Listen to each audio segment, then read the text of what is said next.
Hey guys, welcome back to Beast Quest. Book special number 25 basically.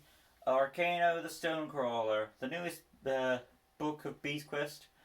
So without further ado, like always, in-depth story analysis and my overall thoughts on this epic adventure. So without further ado, let's get through it. Arcano the Stonecrawler. Today was Prince Thomas's birthday, or I think it was yesterday, or it's either Prince Thomas's birthday is either today or it's tomorrow, one of those days. And while everyone is preparing, they suddenly lost the birthday boy. But suddenly Hartman found him, and a few minutes later, a stranger showed up with a interesting cargo, a beast. It was actually revealed to be a dead skeleton of a beast. The warrior known as Sanek explained he killed it as it was trying to attack the village, and there was a tradition: if a commoner killed an evil beast, he was entitled for a reward from the king. So the king gave him some treasure and instructed Tom to give him food and drink for the journey home. When inside with Eleanor, Tom felt something didn't add up, and he intended to figure it out. They discovered a page was missing in the library, then joined back to the party to see the skeleton displayed as a trophy, which Tom saw as disrespectful. Then later he revealed he was the master of the beasts to Sanek, the warrior who basically took out this beast, who was surprised he didn't suspect Tom had that. He was surprised that Tom had that title. He was surprised that Tom had that title. This led to the people wanting to see a jousting match between Tom and Sanek. Despite some protest, it was happening. The duel between Tom and Sanek. Both warriors geared up. However, Tom couldn't use Storm as his horseshoes needed tending to for some reason. So he had a replacement tried to do battle against Sanek. However, he lost due to the weight of his lance. Later on, he went to observe the skeleton of the beast that Sanek had slayed, and a closer observation saw that the leg that Sanek said he cut off was still attached, meaning Sanek wasn't being honest. Something clearly looked shady. Tom went to speak to Daltek and Eleanor about this and learned they should keep a close eye on Sanek. Then later, a message arrived in a bottle. It told them that Sanek wasn't to be trusted, and if they wanted to know the truth, they should go to his village. So while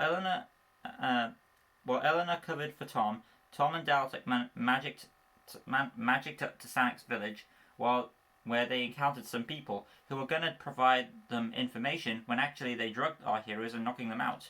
Cutting back to Eleanor, she was worried as Daltek and Tom should have been back by now. She quickly covered for Tom and made a distraction to keep Sanek and his son busy while she investigated his chambers. She found the missing page and quickly leapt out the window, clinging onto the side as she overheard Sanek telling his son this was about revenge. Eleanor secretly made her way to Adaro's chambers and asked her for help. The young warrior leapt in with the clue she had found.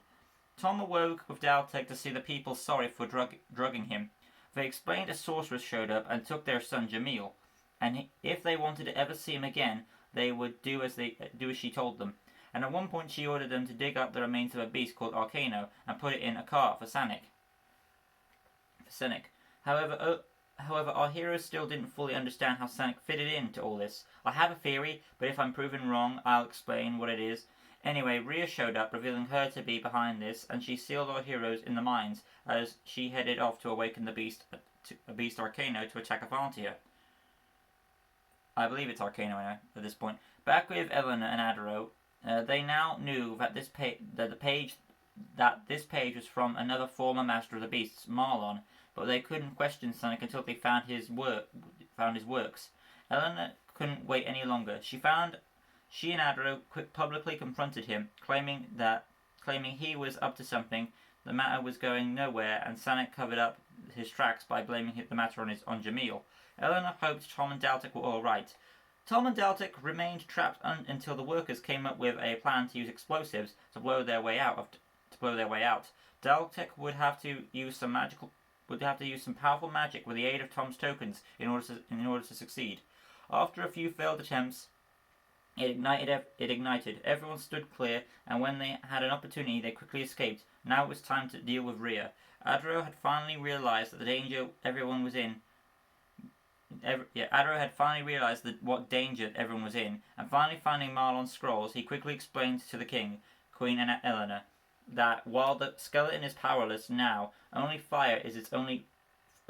once fire is on it, it will restore the beast to its prime and attack the people.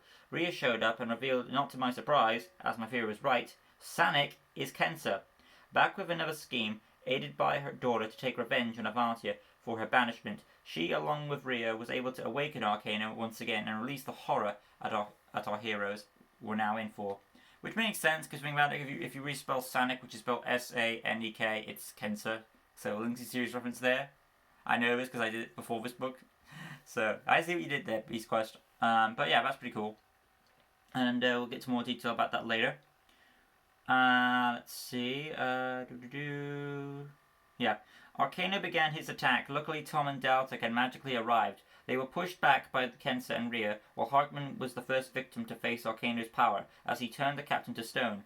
Prince Thomas would have been next if it wasn't thanks to Daltic, allowing Tom to rescue Thomas. However, it cost him his arm, as it now fully turned to stone. Now Arcano planned to finish the job. Daltic fought Kensa, while knocking Rhea back, while Tom tried to fight off Arcano. However, more victims fell to his breath as he attacked the stables, while Storm luckily escaped. Two horses were not so fortunate, freezing mid-run, so Tom tried to lure Arcano. However, instead the beast got an opportunity to kill Tom. Tom lured Arcano out from the courtyard under the gate, allowing Eleanor to lower the portcullis in an attempt to kill Arcano. However, he survived and got back up.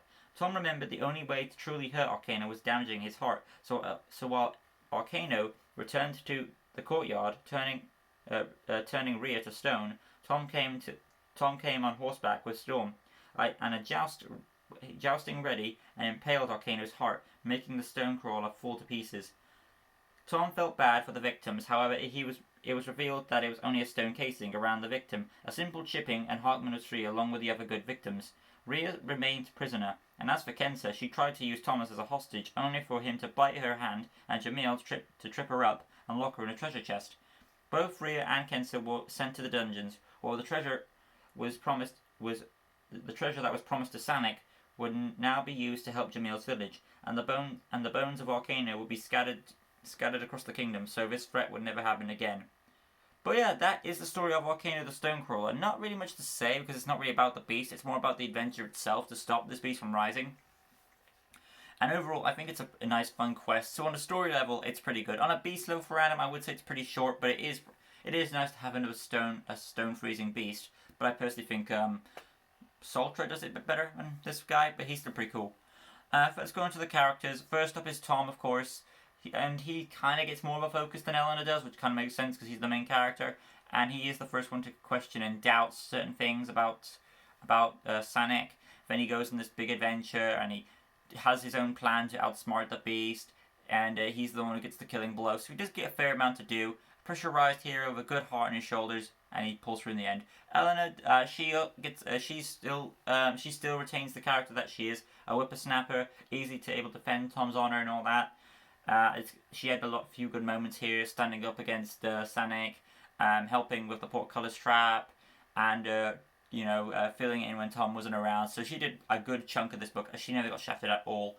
Next up we have Daltic, who also aided in this quest to help Tom, which is nice to see him get into a bit of an action sequence with Tom, and so that was pretty cool to see. So overall, I think I'll get to that in a bit actually. Overall, but there are other characters, but it was nice to see each of the three main characters, Tom, Eleanor, and Daltic, each get a big piece of the pie in the story. Jamil, the one-off side character, there's not much to say about him, but he was one of the people to help put a stop to Kensa's wrath, and he was basically used to play the role that he was Sanic's son, when he's actually the people's son, taken hostage by the witch. So it was nice to see him get his comeuppance back. Moving on to Sanic, which is spelled S-A-N-E-K, also known as Kensa, obviously. Sanic I had my suspicions, and I thought I knew he was, and I was absolutely right. It was Kensa in disguise. But maybe the name, to be fair, the name did not tip me off. I just had a theory it was, and it turns out I was right. So yes, it's just another one of Kensa's many plans to get revenge on Avantia. It was finally nice to see her get captured after the end of the story, I would say. As for her plans, it's one of her more devious ones, with a more deceptive tactics going on, waiting for the right moment for the beast to strike and kill the people. So that was pretty dope, and it was nice to have a call back to Soltra there. Rhea, it's nice to see Rhea team up with her mom, because I don't really think she likes her parents too much, but it is fun nice to see them finally unite and team up a bit.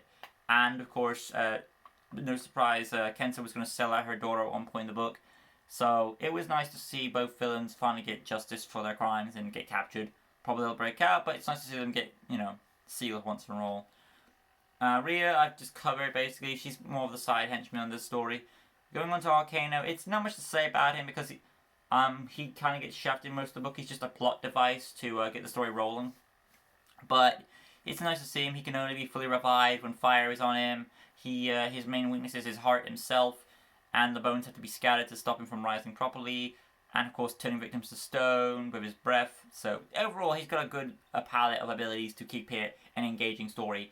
Overall, I think Arkano was a fun read. If you want a bit of beast action, you'll get it at the end. If you want overall character development for each of the three characters, you're going to get that. You get great villains with both Rhea and Kenta in there, and a nice little story, wondering how it's going from there. I think it's a fun story out of the specials. It's a good one to read. Overall, this has been my read-through of my review of Arcano the Stonecrawler. Hopefully you guys enjoyed. If you did, smash that like button, subscribe, that good stuff. Hit notification bell or rank comment down below so you can stay in tune with all Beast Quest related topics on the channel and various bunch of other stuff that is there. Like always, I'll see you for the next one. Merry Christmas and peace.